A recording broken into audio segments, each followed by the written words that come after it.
A franchise is born again with the Muppets, with mixed results. This Thanksgiving, if you want dancing penguins, we got them. Next.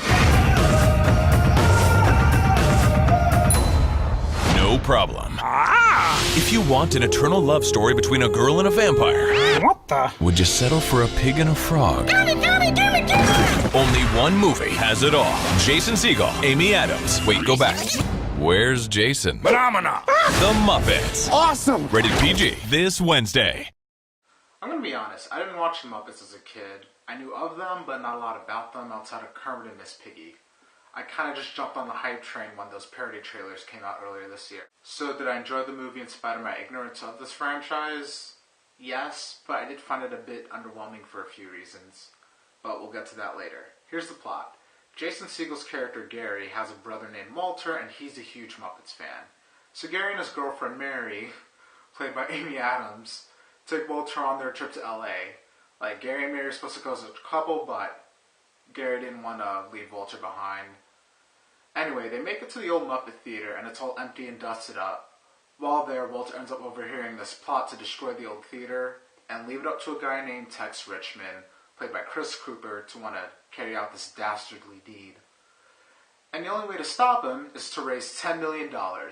And they're all off to find the Muppets and raise the money by putting on a show at the theater. The only issue is, are the Muppets relevant? Can they even raise $10 million?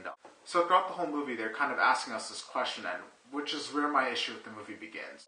The first 30 minutes could have been that whole, are we relevant? But this went on throughout the whole movie, and it was like, okay, I get it, you're worried, but, can you stop saying, can we still be funny? And just be. This whole movie had some very funny moments, some really nice and catchy songs, some great fourth wall jokes, and it was all just, it never even got nasty.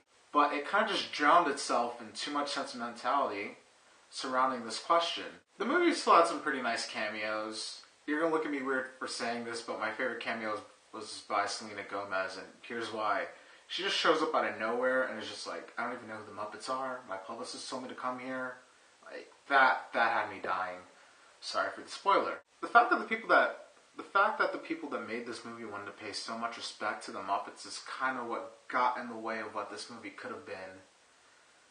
So if you grew up with the Muppets, this will mean a lot to you. If you're more like me, you'll get mixed results. This is something I'd love to see a sequel to, that way they can just get up and go from the start. There was a lot of build up to this movie, and I just want to see the Muppets be the Muppets right from the start. But overall, this was a pretty good movie.